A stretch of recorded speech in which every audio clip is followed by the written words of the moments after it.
All right. Good afternoon, ladies and gentlemen. Once again, allow me to welcome you, to give you a warm welcome to this info session by Wits Business School's CAPSI.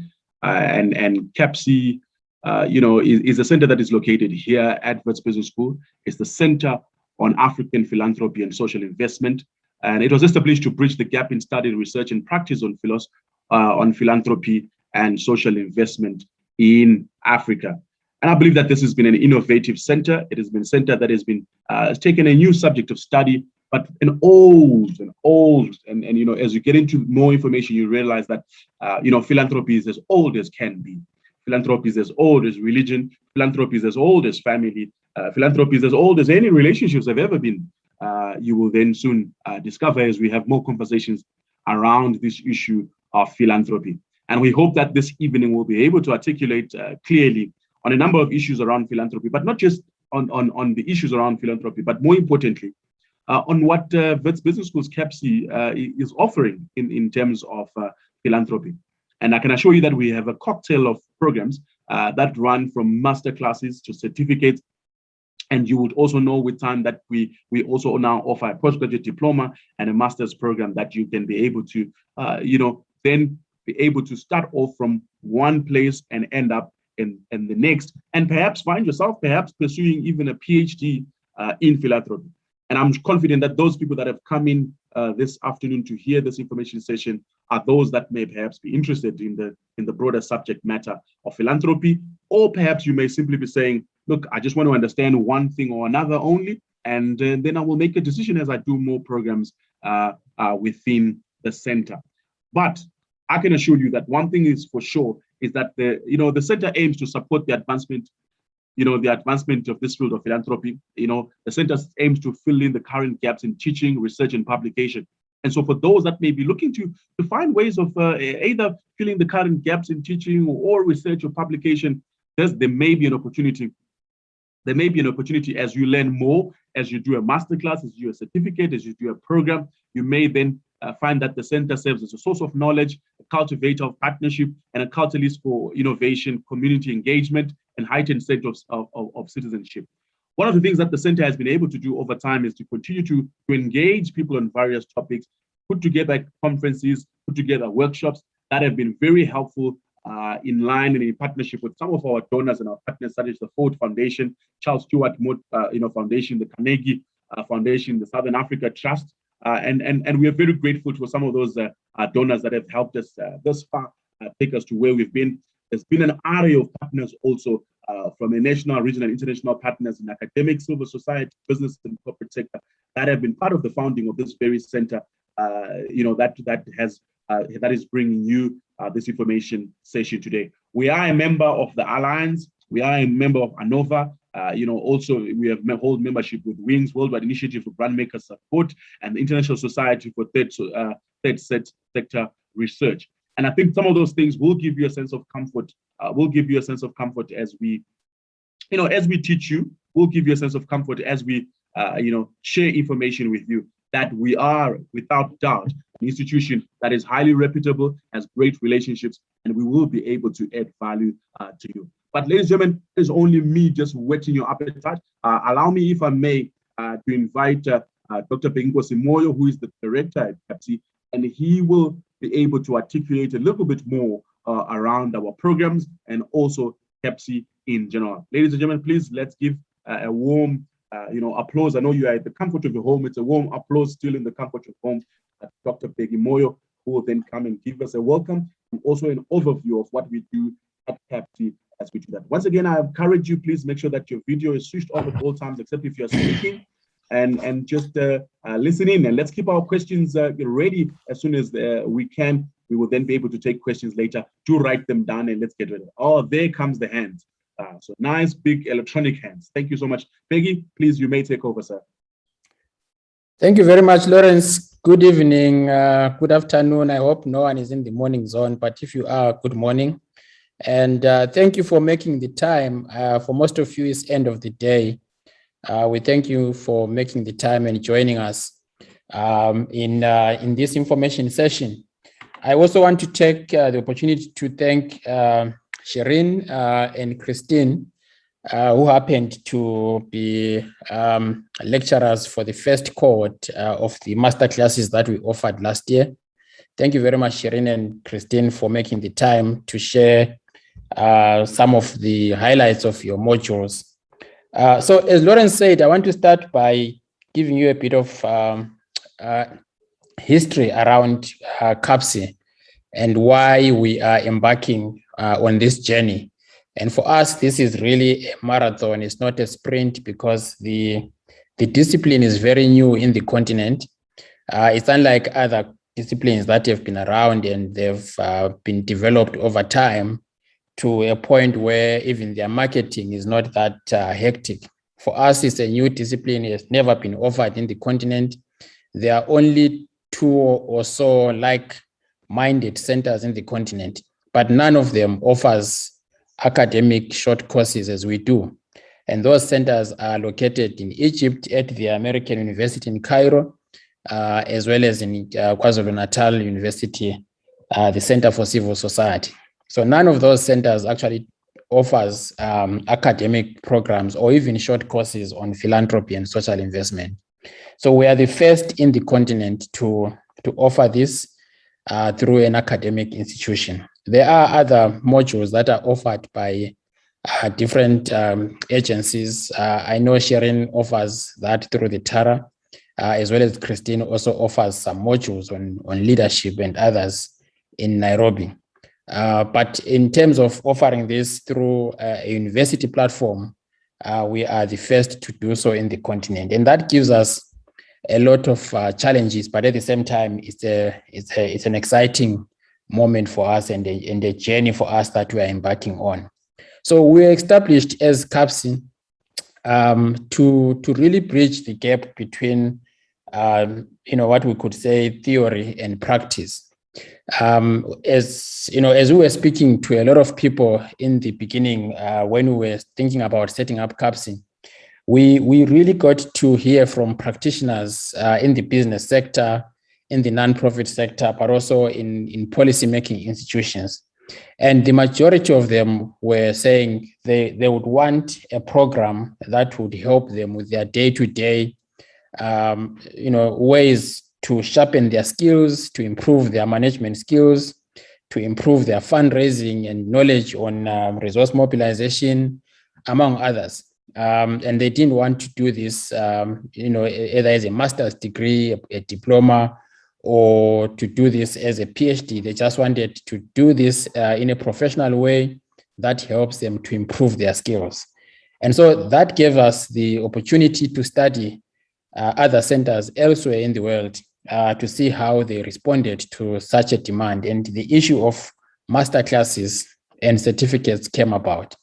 And of course, as we were speaking to most of these people, it was very clear that they wanted to be trained in specific areas. And so what you see as the current offerings in the masterclass session, but also in the certificates, is a result of our conversation and consultations with the business sector, with practitioners, and those in policy making. Of course, we are going to be reviewing these offerings every now and then. And if need be, we'll add new offerings that are responding to the context or in many ways beginning to help us pivot to new ways of working.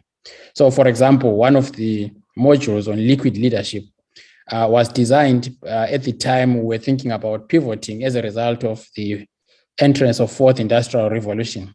But with COVID-19 and the pandemic, it actually became very clear that we needed a module that would help people deal with uncertainty. We needed a module that would help others lead in times of instability and so forth and so on. And so that module became one of the, the modules that we thought was useful at the, in this current period. But we also heard from the people that we were talking to that some might just want to do a 1 or 2 day module. Others might want to do something much, much longer, but not in the realm of a postgraduate degree or diploma. And so the idea of certificates was also born.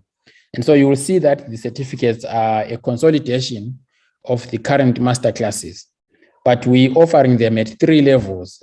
So there's the entry level, where we basically, accepting people at a particular requirement, and then there's the second level, which is level 7, which begins the process of those that might want to then move on to doing a diploma or doing a master's degree. And then, of course, level 8, which is, one of the highest forms of the certificates that we offer. And if you do some of the modules at the certificate level, you might get some credits, or you might actually, articulate to the diploma or to the master's degree. So that's how we structured the offerings. But they are based, the point I want to make here is that they are based on what the different sectors were saying they want us to offer. But of course, there were others that wanted to do something much, much higher, either because they are already in the academic space and they want to continue in an academic career, or they are working elsewhere, but they want to improve and deepen their knowledge, but also confidence levels as well in terms of becoming authorities in the areas that they are working in. And so they wanted to do something higher than a certificate. So we started with the development of a master's degree, which we developed in consultation with business schools, with other centers on philanthropy from across the world, but also we consulted widely with practitioners. And the master's degree by coursework has been approved and accredited by the Council on Higher Education and SAQA. So we are offering that early next year. I know this information session is not about the masters, but I'm raising the issue of the masters because our short courses and certificates help you if you want to end up doing a postgraduate degree to actually, have the foundation. Because at that level, you would need most of the information that you would have dealt with at the masterclass level or certificate level. Of course, we do already have people who are registered with us for masters by research, as well as PhDs. Our biggest numbers currently are actually in the PhD program. In fact, we have about 2 that already graduated, and I think Kira, who is here, has also passed a PhD in philanthropy. So basically, the idea is that we want to develop a new cohort of experts, researchers, and academics in the field of philanthropy and social investment in Africa. If you were here 15 or so years back and you wanted to get experts on African philanthropy, your chances of getting 1 or 2 were very close to nil. You would have to go to the US or elsewhere to actually get people who can be certified as experts in African philanthropy. That picture is changing, and I think that's what the center is contributing to. But we are also aware that this is a new program. We are still building, and therefore our journey is going to be much, much longer. We are using this opportunity to build and develop ambassadors for the project. We are also, testing the waters more, so to speak, so that, those that take our modules are able to also become ambassadors or to become spokespersons for the program, especially if it works for them. So currently we have offered these short courses. Like I said, we offered them last year.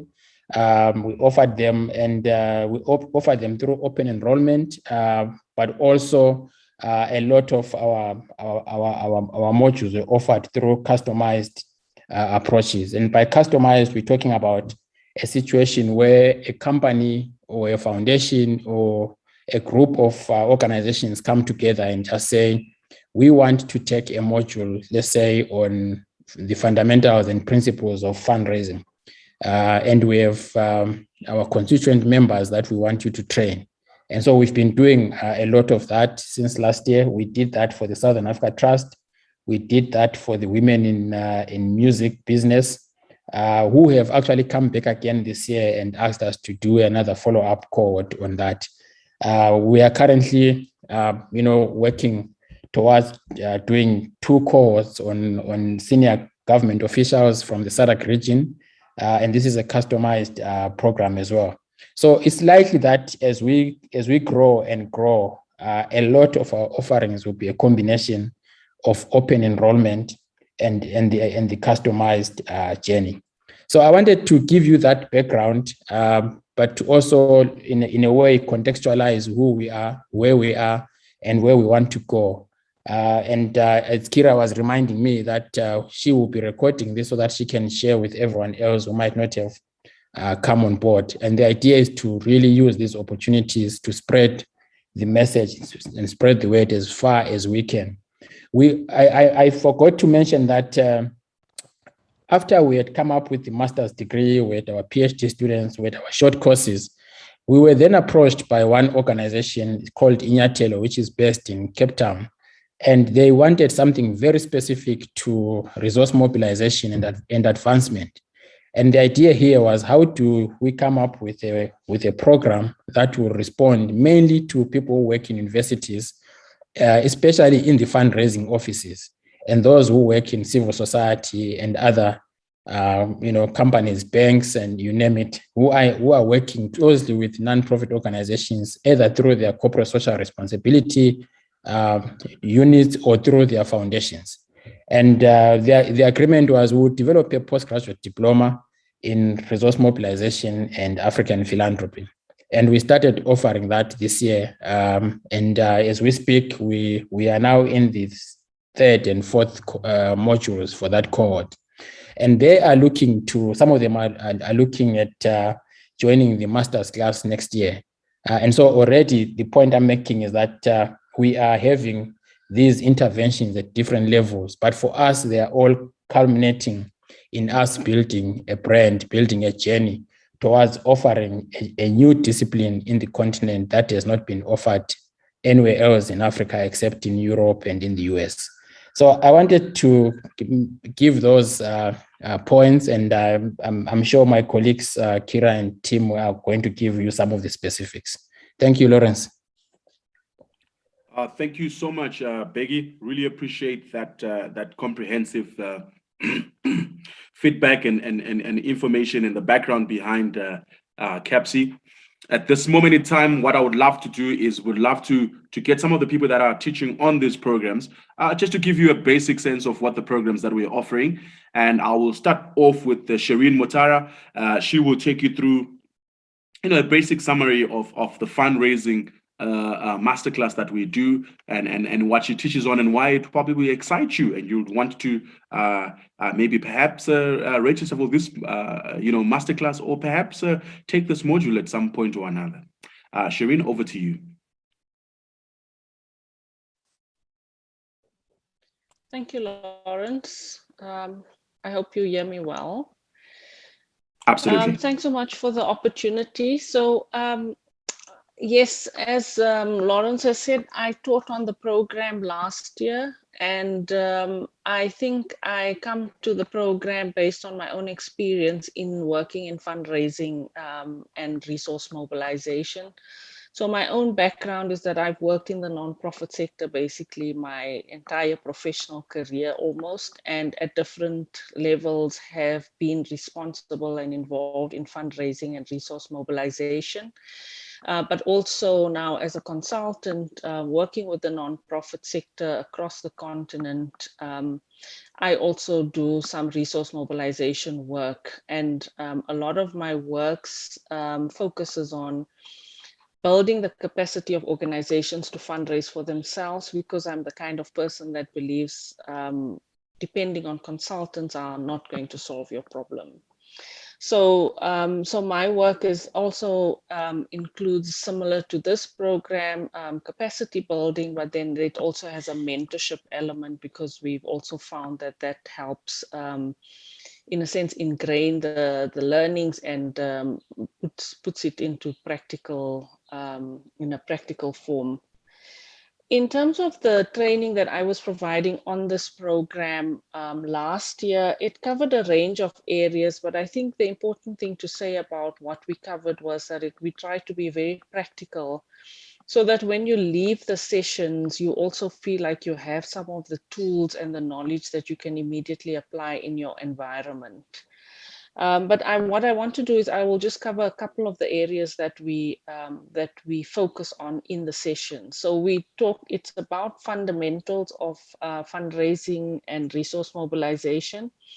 So we start by looking at the funding landscape, understanding what's happening in the funding landscape globally, regionally, and then almost nationally as well.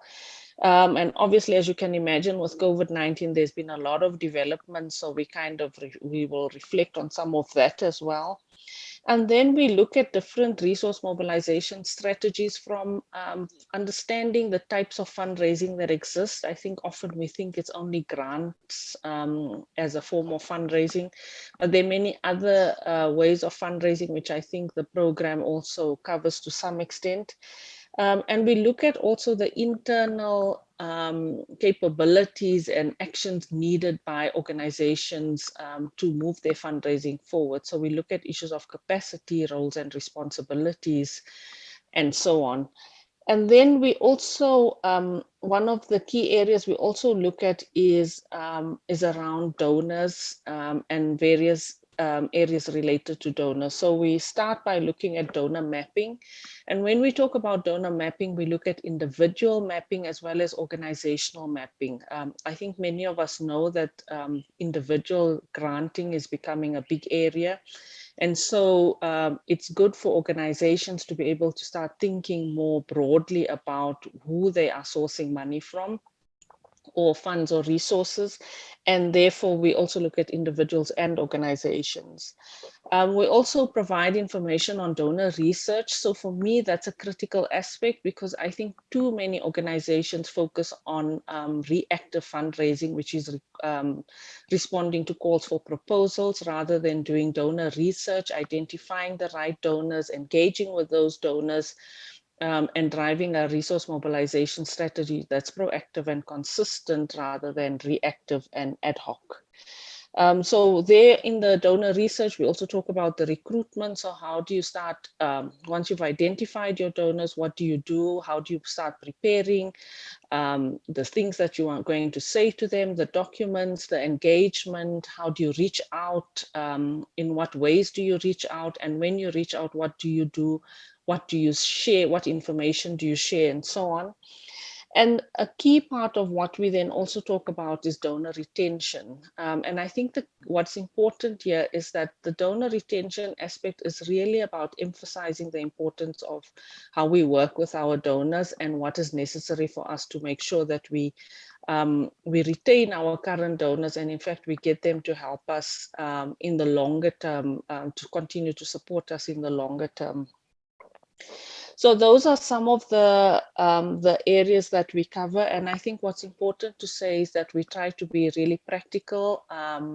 We also focus on looking at your fundraising internally. And one of the things that we focus on is looking at a fundraising plan, but all the actions leading up to the development of that plan. So assessing how much money you need, what is your capability like, and so on and so on. And then from there, how to then develop a fundraising plan and implement it as a way of making sure that your fundraising, again, is proactive and consistent. So that's just in a nutshell some of the things that we cover in the program, and I'm happy to take any questions. Thank you, Lawrence. Thank you so much, Shireen. Much appreciated. Very comprehensive, to the point. I think very well understood. Any questions, please just put them there in the chat board, and we'll be able to ask Shireen the questions when she does return a little bit later. At this moment in time, maybe let me bring back Peggy just to speak about the certificate programs precisely. Programs precisely, and then after that, Christine will pop in also and speak to some of the programs that she teaches on. Peggy, if you could just come in and just speak about the certificate programs precisely. Thanks, Lawrence. Actually, I would defer that to Kira because she is the most appropriate person. She's the coordinator for that. So, Kira, if you are ready, you could take that. All right, Kira. Masterclasses and certificates, perhaps you are going to have to just put all those together in one, and that should be fine. And then Christine will come in there after you. Thank you. All right, that's fine, Lawrence. So I'll actually just share everything that I prepared so that we don't have to call me up again. So greetings to all of you prospective applicants, and welcome to this information session. We are very grateful to have you here. My name is Kiratilo Mokotsi, and should you be successful in registering with us, I will be your lecturer for the Introduction to African Philanthropy Masterclass and for various modules in the 3 certificates that we have on offer, which are FEDA, Dahabu, and Almasi.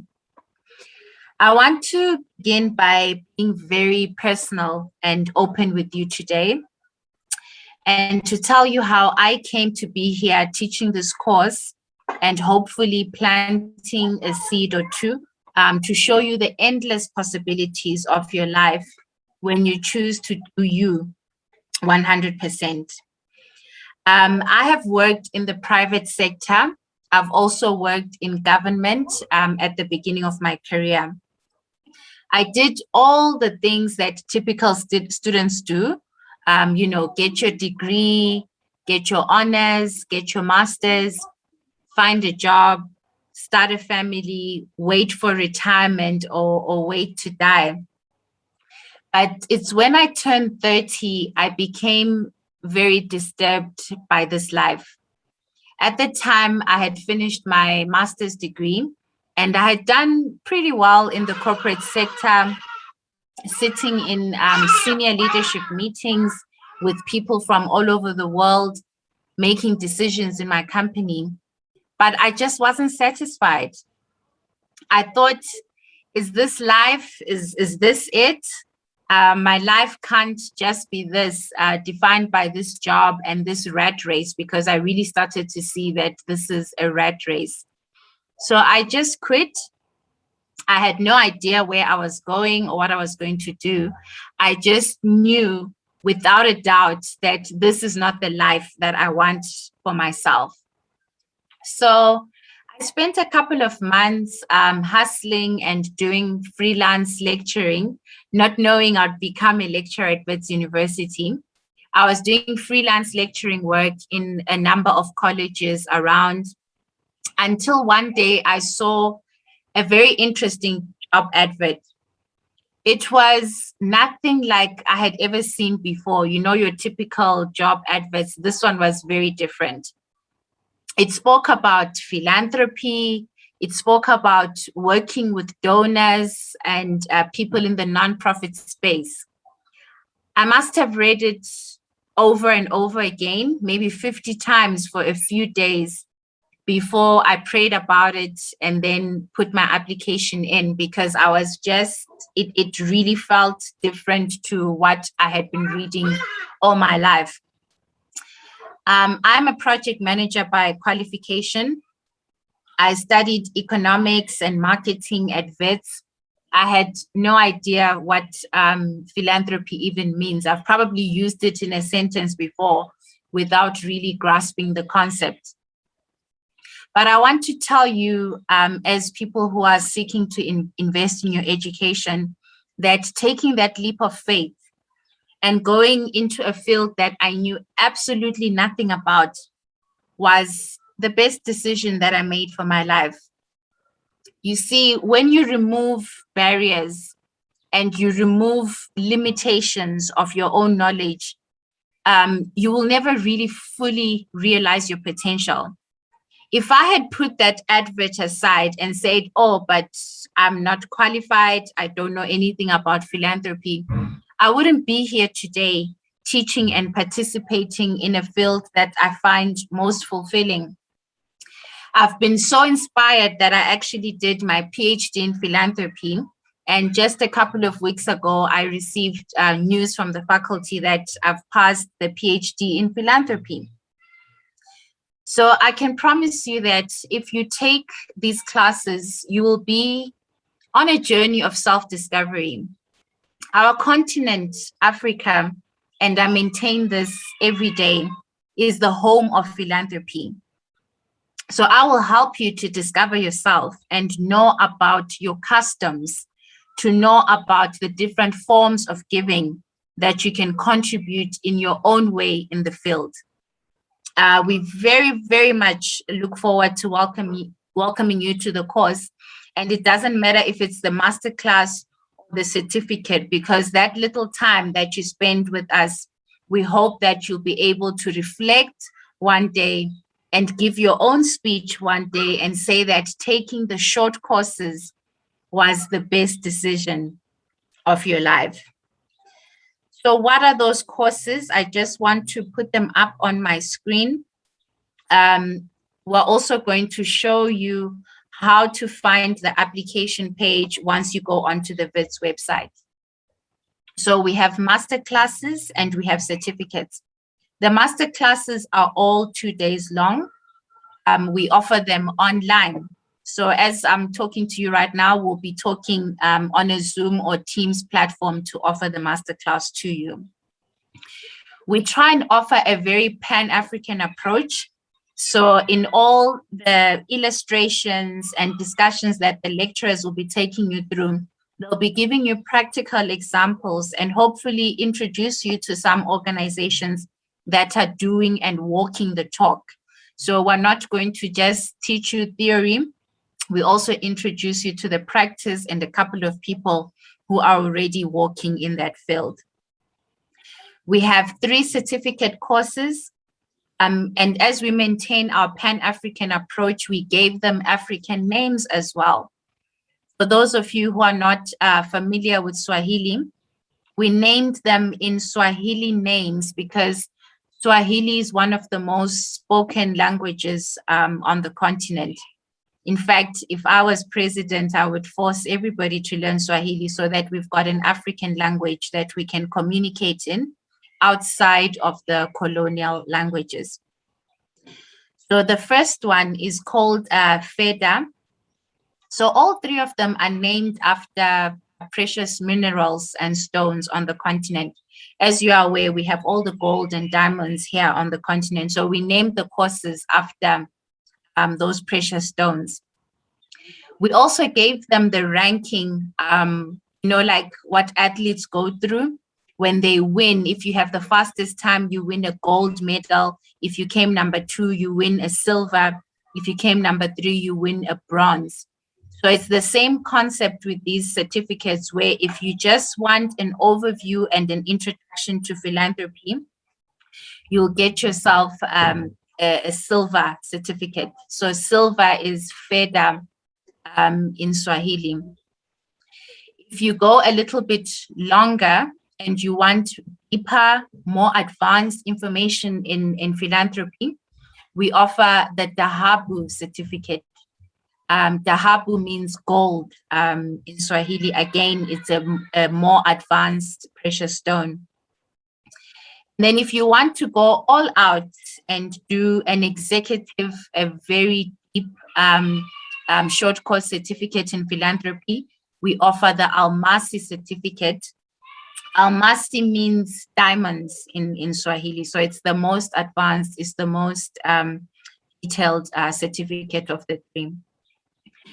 All 3 of them are 6 weeks long, with Almasi just being a couple of days longer.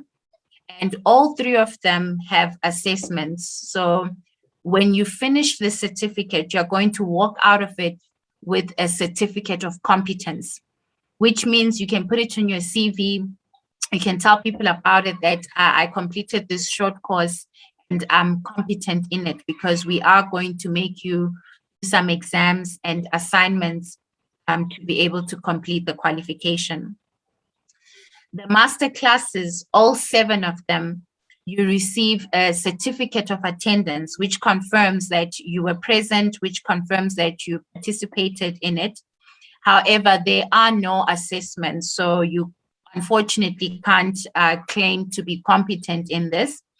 But it is a very good foundation for you to just get to know the different thematic areas in philanthropy. And for you to find yourself. Remember, I promised that you will be on a journey of self-discovery. You might find that fundraising is your thing. you might find that venture philanthropy, which is practicing business principles in the nonprofit space, is your thing. You can never really know until you get in and find out what it is that you enjoy.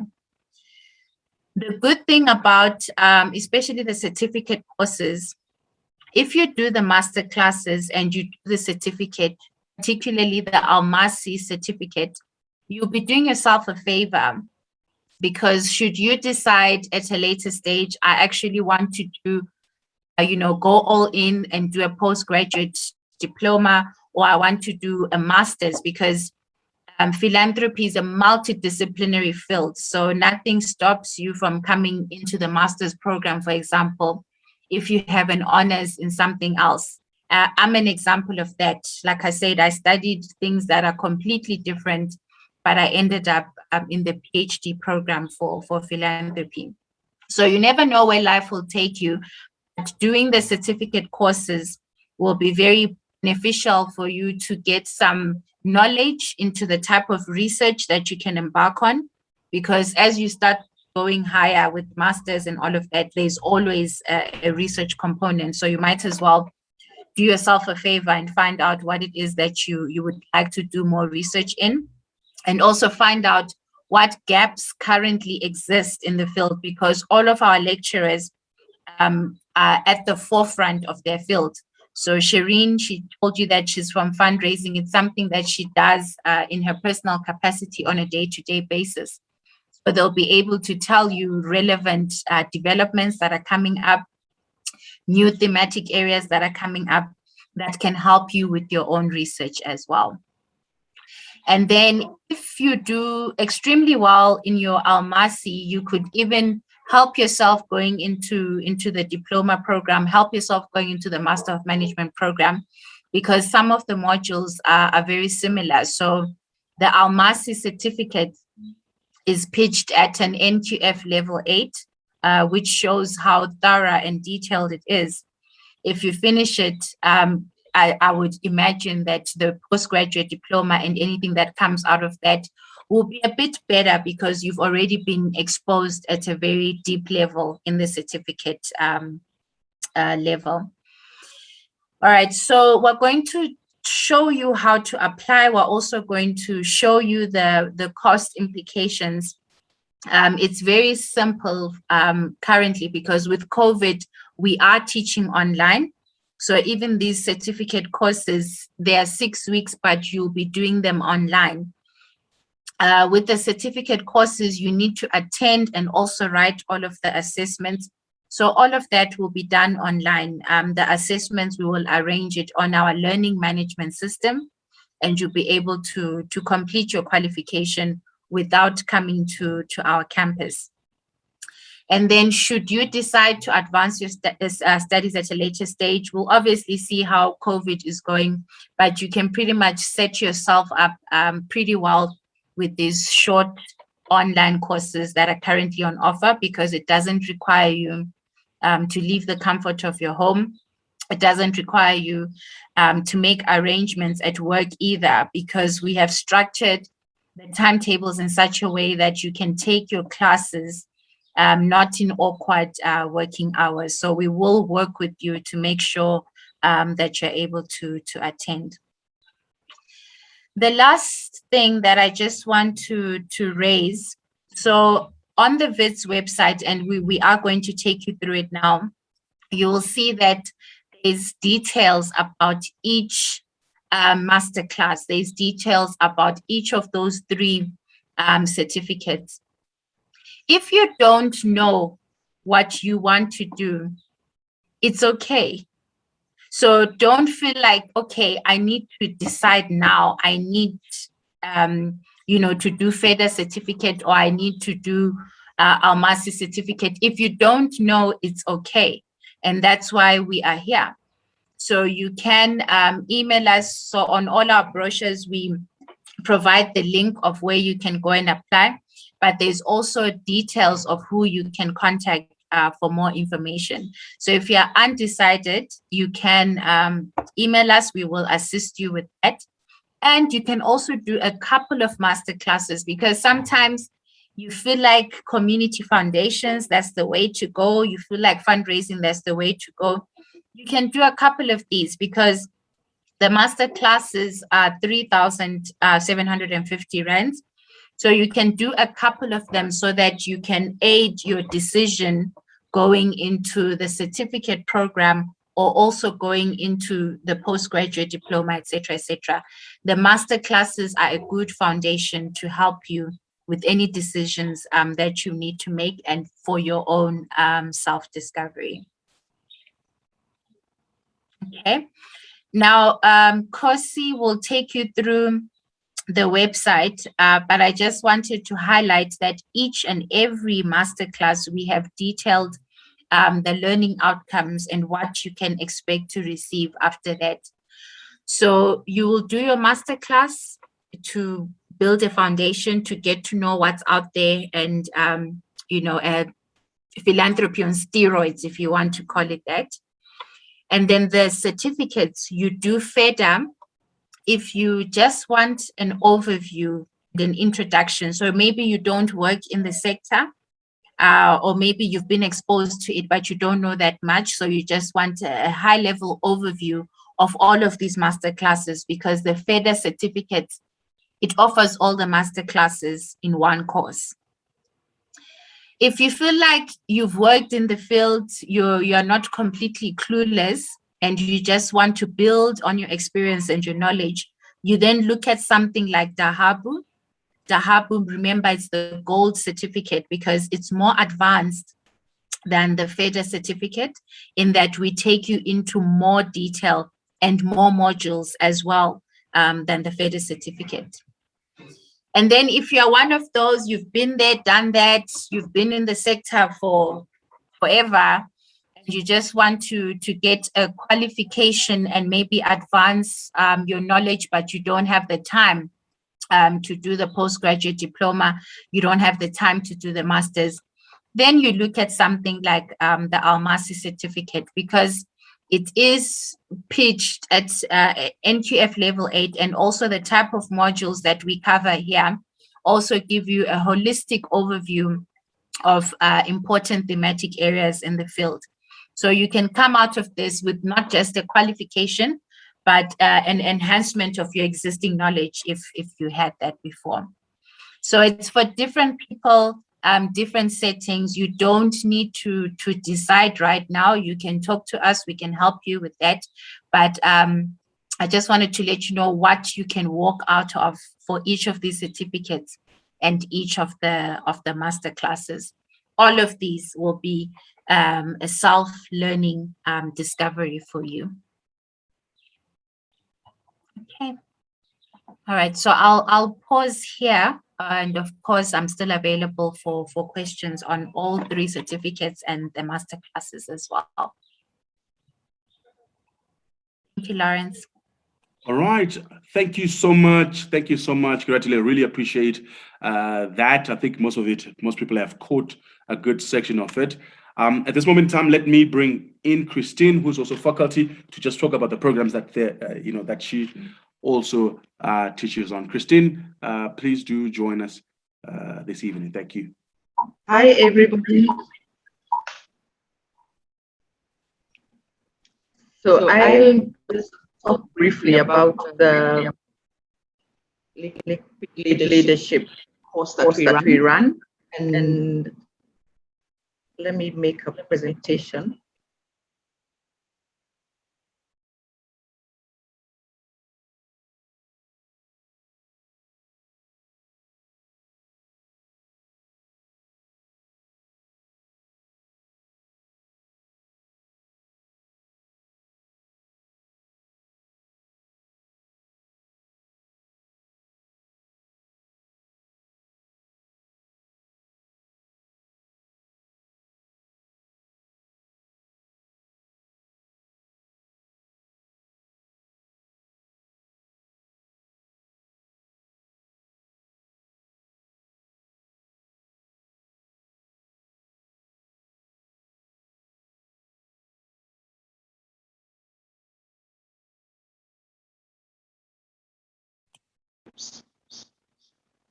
All right. I think we can see the presentation, Christine. We can't hear you yet, but Sorry. Yes. definitely can see it. We're good. Just notice I've unmuted. Can you hear me now? Sorry. Yes, but you're still having some sort of feedback, I suspect. I don't know if you've got 2 devices on in the same room, perhaps. It's still having feedback. That's better? Yes, that's better. Oh, okay. So Charles Darwin said it's not the strongest of the species that survives, nor the most intelligent. It's the one that's most adaptable to change. So I think we all know that quote, but as I was thinking about this morning, related to this, I thought that's very easy to say. It does take a lot of awareness, both internal and external, to be able to adapt to change, to embrace change, and deal with change. And those are the elements that we talk about in this program about liquid leadership, and the need to be adaptable to change. So why liquid? I just split them into 2 so that we can just first unpackage. So if you think of gas, it's more flippant, adaptable, it's always changing direction, no shape, no consistency. If you think of solid, it's not adaptable, it's solid, it sticks. And if you think of the old type of leadership, it was really rigid. Even as we're growing up, there are no 2 ways about things. If your parents said something, that's the way it is. We have to go to church. There was no question of why. You had to go to church. Now, even our children are asking us, why do I have to go to church? Why do I have to believe in that? Why do I have to believe in this? So we do have to be liquid in how we do things, readily adaptable, ready to pick change, driven by authentic opportunity. Same core, if you think about all gas, solid, liquid, same core, but different shapes. Same us, but thinking differently and working differently. And it's, I think COVID is the best example. It's just lucky that, or unlucky, I don't know how you see it, but if you're a leader, everything is an opportunity that we do have to think and adapt much faster than we ever did. And that's what this course looks like. What does liquid look like? And why leadership? And why are we focusing on leadership? And for me, I should have introduced myself. So I ran a leadership program called Beyond Your Age, based in Nairobi, Kenya, and we cover the East Africa region.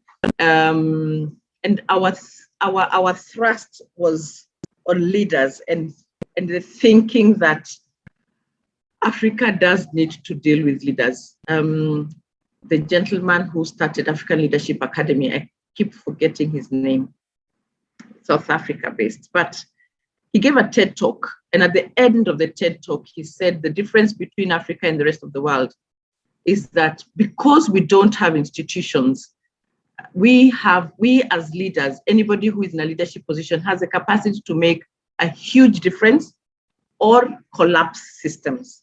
It's such a choice. So it's really critical for us to work with leaders and build strong leadership in the continent. And hence this partnership with the Wits Business School and this aspect of leadership. So expectations of leaders, they really, to be a liquid leader, you really do have to be self-aware. Who you are, what triggers it, what affects you, what's important, and being conscious of how you affect others, which is one of the biggest challenges for leaders, because you may know yourself, but you don't know how you affect others. So the frontline leaders do need a very, very high level of self-awareness. The other one is be your own genius. I really like this because it's almost like it is a moral responsibility to give your best to the world. And Kira talked, and as she was talking, I was smiling because who are you and what are you bringing to the world and what's your genius? And she said, maybe you'll discover your genius is to ace fundraising programs. So it is your moral responsibility to give your best to the world, and we all need to find and serve the world in our best capacities and in our best ways. And then finally is to nurture your strength of spirit. We all get hit by things.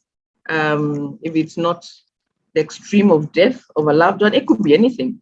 But how do you and that's how the liquid part, you're not solid, you're not gaseous, but you're able to flow and keep with the rhythm of what the world serves you. Sometimes it's sudden misfortune and you still need to be grounded as a leader. Sometimes in your organization is things just happening, change. What's grounding you as a leader?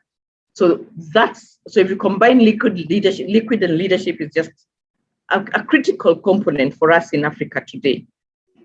And at the organizational level, this type of leadership exists when leaders are at the forefront of change. The things that are listed here, you would never have thought of them even 10 years ago, because as employees or as employers, you just gave instructions and people followed. But now you need to articulate a good vision.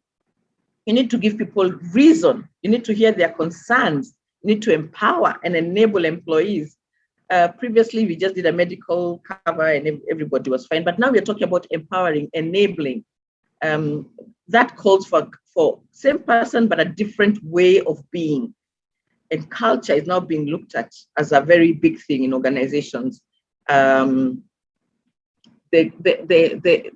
country of Bhutan is started having a measurement of, instead of just GDP, they also measure the gross domestic happiness. I can't remember what they call it, but they measure happiness as part of their GDP. I mean, as part of one of the measuring tools.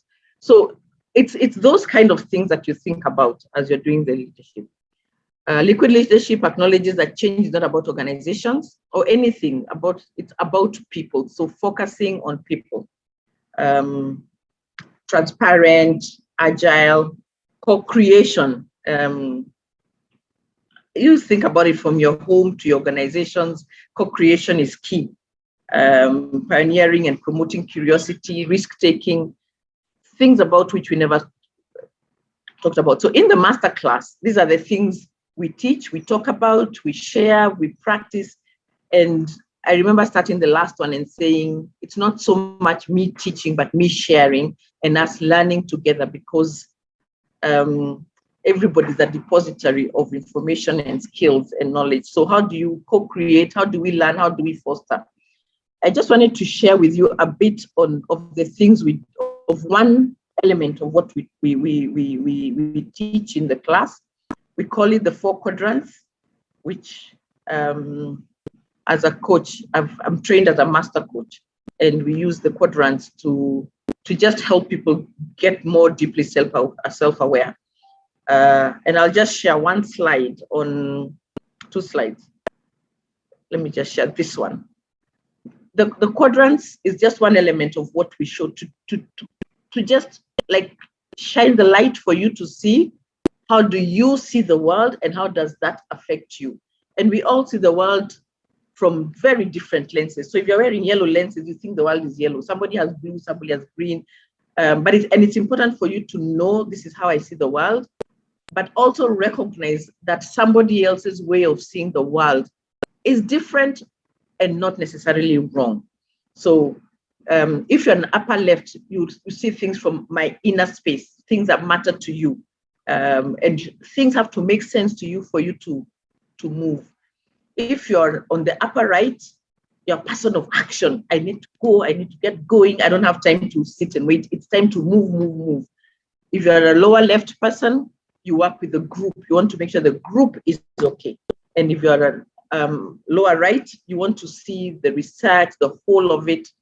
So we talk about these things and how, if I just see things from my upper left, how does that blind me from working with, understanding, coordinating with somebody from who wants to be with groups? If I'm an action-oriented, on the run all the time, how do I miss opportunities from hearing what the people of the lower who want to talk more and commune more? So that's just one facet of what we talk about in the process. For us, 2 key elements: that it's a personal experience, it's personal growth, it's personal awareness. Then how do you translate that to your organization and to your leadership role? And those are 2 elements. When you miss one, you kind of, you're not holistic. You do need, so sometimes we just talk organization, or we talk individual. in this program, we mix both so that you create more self-awareness for yourselves, but also then go out and lead and practice and experience it. So let me stop there and see if there are any points or questions. Christine, much appreciated. Thank you so much for that comprehensive understanding on liquid leadership. And I'm sure when the questions do start, we'll be able to ask more questions as they come. Much appreciated. Ladies and gentlemen, at this moment in time, please allow me to invite Dikeledi. Dikeledi is an alumni of one of these programs that she did.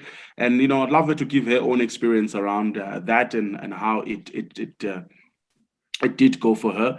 And then after that, I will bring Kosi, who will be able to advise on how you can go about applying for the programs that we are offering as CAPSI. So please, let's give Dikeledi a warm welcome as she comes on. The rest of us, you're more than welcome just to switch off your video so that you just allow all video focus just to be on Dikeledi as she speaks. Dikeledi Silaka, you may take over. Good afternoon, everybody. Thank you so much, Lawrence. And thank you for the invitation. What a great session, and always happy to share experiences. And I think the first thing is really to say thank you for these master classes, for the time that they came in. I mean, I attended, I think, 3 of the master classes last year in September. It couldn't have been they couldn't have picked a most critical time to deliver such well-researched, insightful help. But more than that, that was very focused and impactful on those who attended. And at least I speak for myself and my organization. I'm a business performance coach, and I'm a founder of a nonprofit organization. And me and 2 of my team members in the nonprofit, Sisters Empowerment Circle, we were fortunate enough to be able to attend the master classes. And just to name 2 of them, we attended the liquid leadership that Christine just presented. And thank you, Christine, by the way. That was very, very great. You reminded me of last year. And the other one was also a certificate in principles and fundamentals of fundraising. And what stood out for me, and I think I should also say thank you to my Prof. Becky. This has really been such a great experience, such a great learning that I think we go with it forever. It can never part from us, and it can never be old. What I found very interesting with these master classes is that they were relevant. They taught us to be present. I mean, last year was the first year of COVID. It confused everyone. It confused even the experts. It confused the scientists. And who am I as a nonprofit founder that I wouldn't be confused? I found myself at the point where I did not know what direction to take, firstly as a leader, but also as a practitioner on ground, because I also had beneficiaries, I had staff. But then also as a person, where do I go? And when I attended these master classes, they were able to provide direction. They were able to, exactly what Christine just said, being liquid, it was able to ground me. Adaptability came as the biggest lesson out of this. Being able to adapt and being able to refocus, re-strategize, rethink things and reposition myself. At the same time, being able to continue, because one of the things that really as nonprofit that we experienced from COVID and still affected today was the cut, the reduction in funding, in sponsorship, all that. But attending these master classes taught us how to also mobilize the talent within our organization, amongst ourselves. It taught us also, it gave us like a window to see beyond ourselves, to see beyond what we wanted to achieve, but to see the world as was and make sure that we fitted in and we not only fit in, we conquered. As a result of that, we were able to introduce collaborations, co-creative collaboration partnerships as part of a strategy to improve our revenues. Those were the things that we learned in the principles and fundamentals of fundraising. We were able to think of fundraising outside the box than just being apply for sponsorship, apply for sponsor, or look for group fundraising. Those were not the only things, but it taught us how to use what we had and create revenue generation. So as a result, as being a nonprofit, we now sell services. The services that we would have ordinarily given for free, we look for ways to sell them at a certain market and still be able to answer to the beneficiaries or the identified beneficiaries. For me, those were the most important lessons. Inclusion, how to include everyone within the party. So without me going too long or going far or say taking over the session, I think I want to say to everyone that is thinking of attending this, or that this will be the best thing that you can ever do for yourself, not just as a nonprofit person or as a person in the CSD, but it grows you as an individual. It grows your resilience thinking also. That was another thing that I found from the masterclass. And also that the environment was so warm, welcoming, teaching, robust. That was, it felt like home, although it was a learning space and you had to take something away. So it was impactful with actionable things that you could do. So practical actions that we took away from this masterclass. So those are the highlights for me that I take away, and that my team, my nonprofit team that attended the masterclasses, that we took away, that to this day, we are still surviving because we implemented what we had learned from that masterclass. Research always says that we lose 80% of what we hear within the first 20 minutes. Trust me, I attended these courses and I am still applying most of the tools that I learned, because they were not just sharing information, giving us information and loading us. They were sharing the how. They were sharing the tools and the skills on how to use, how to implement, what to look out for. That was a great thing for me. Thank you so much, Lawrence. I hope I did not take much of your time. Whatever time you took, I can assure you it was helpful, which we really appreciate. Thank you so much for that, Tikeledi. Much appreciated, and sharing your own experience. And I hope that some other people will be able to find the same experience very helpful. Kosi, let's bring you in just to understand how people can go about applying. And then please, those that have questions, let's just pop them in, and then we can do the questions. And then after that, we'll possibly will be done. I think if we can just incorporate, because I have a feeling some people might ask questions. I already see a question coming in about how do you apply. So we may as well just put that application process in the conversation first. And then after that, the questions can be directed all around. Otherwise, then we will be done for the day. Thank you so much, Kosi.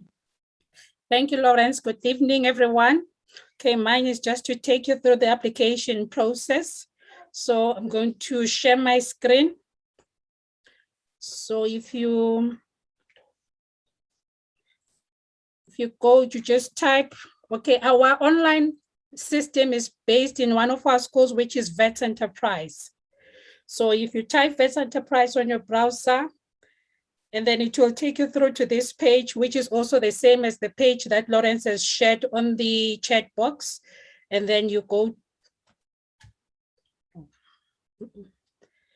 Wits Enterprise, and then you go to courses. Why is it taking me here now? Oh, sorry about that. Take you a little bit longer, Kosi. If you go to the Wits wbs.ac.za, then exec-ed, it will take you to that page faster. No, the thing is, I wanted to use both in case they use the Wits Enterprise. So it's all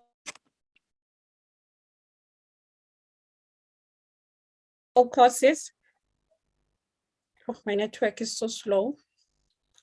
Okay, maybe let me use the the link that Lawrence shared on the chat box.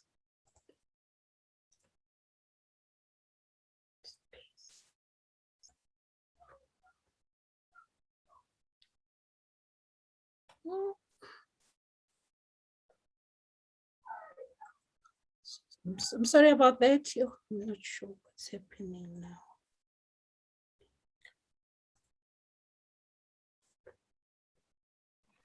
now. We can see, Kosi. You can see. Mm-hmm.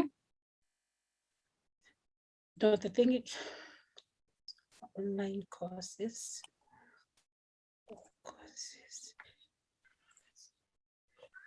And then if you use the link that Lawrence has shared on the chat box, it will take you straight to this page, which has got all our masterclass offerings. You can maybe choose one. Let's use this one that's starting on the 13th of September. If you click on that one, it's got the course overview, and then at the bottom it says apply. You can then click on that and you capture your details on the system, and then it will automatically generate an invoice. And then if you are ready to pay, you can then pay, and then you are done. I'm not sure if there are any questions.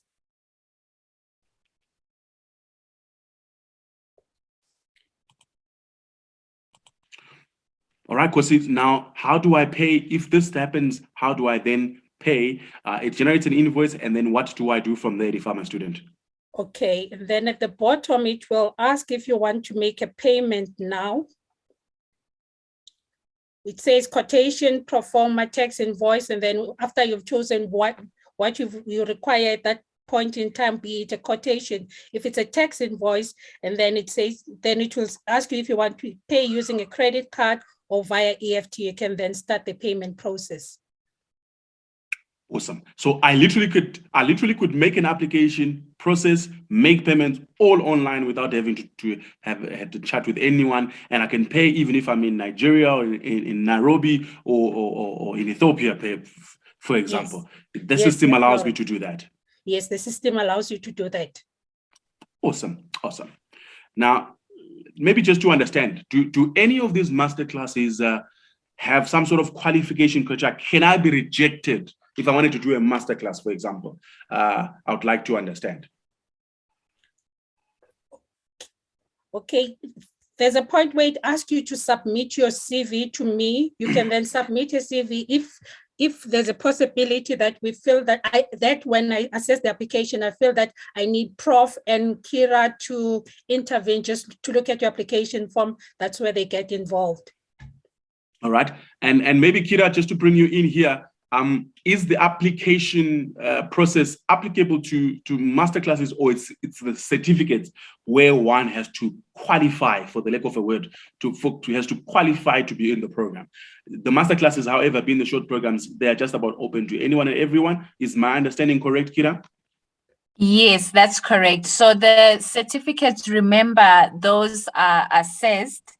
So you do need a bit of work experience, and it's not even, we don't look at if you have a master's or anything like that. It's more about some experience in the sector and any previous qualification wherever you got it and whatever field. So for the certificates, you do need that. However, for the master classes, anybody can apply, because remember, it's a certificate of attendance. So you won't be doing any assessments in those. It's more for you to get an overview of that masterclass that you have signed up for. So that's correct. Awesome. Next question you got here. If I'm applying, let's say, for 3 delegates or 5 delegates, Kosi, would I then have to do individual applications the same way on the website? And then the other side of it is, if I'm trying to do a program for my company and we want to bring in, say, 15 or 20 delegates, what will be the process and what will be different, perhaps? Okay, if you're bringing more than maybe 5 people, we can then give you a spreadsheet that we normally use where you can fill in the details, and then we'll just generate an invoice for you. You don't have to go through this online process if it's more than 5. And if it's a situation of B, where I want my company or my organization wants to do a program on its own, I don't need the dates that you're looking at. We want convenience. We want to have some sort of customized program. What would happen then under those circumstances? Okay, that's where Prof. Becky will be involved, because he will have to be, Prof. Becky and Kira will have to be involved in that. But All right, it is possible to offer a customized one for an organization. Kira, would you like to add on that regard? Yeah, so I'm just switching on my video. Okay, so if you want something tailor-made, and this is not just for certificates, for master classes as well. If you feel I don't want to join on the 13th or 14th, but I do want to ask you guys to come and teach me fundraising, for example, myself and my company, you then let us know. But we need to have a conversation, because we need to tailor-make the program for you. So we wouldn't come and just download everything that we're teaching in the open enrollment program. So we would need to have a conversation with you, understand your needs, so that we tailor-make the program for you.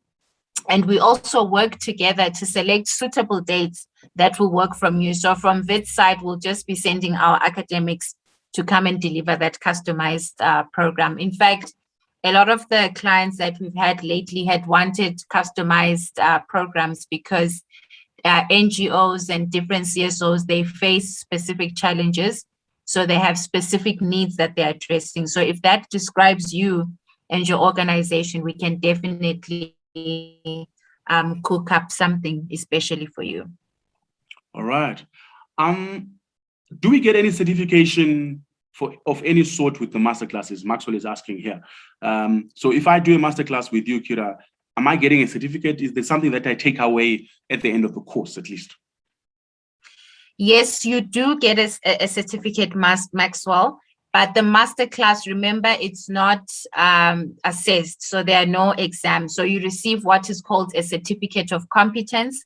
It's also from the Wits Business School, so you can use it. However, there is no assessment, so it's not the same value as a certificate, which is a certificate of competence. All right. So just to correct there, and just to rewind back. So if you do a masterclass, you get a certificate of attendance, rather. I imagine is what you're saying. And attendance, yes, and competence, if it's a certification, which is the longer ones, and there you will do an assessment. And talking about assessment, what kind of assessments do you generally use for these programs? So it really varies. I mean, as you can see, the thematic areas are quite different. So we can give you a case study. You can be given an essay to prepare. You can even be sent on a little research project where you need to go find more information for a specific topic. So we do vary it. Or you write a normal exam, multiple choice or whatever. So we do vary it according to the lecturer, according to the thematic area of that module. But like I said, we really ground everything that we do on a very Pan-African approach. And we also make sure that you learn and discover yourself in the process. So if it's a case study, you'll get to read around, you'll get to learn about a specific NGO. If you need to do research, you'll also be able to go and learn how to find more information. You'll get to learn how to embark on research. All our programs, it's a journey of self-discovery for you as well. All right. You talk about the Pan-African approach. I'm just getting from the information session that people here, the people that are teaching are from all over Africa.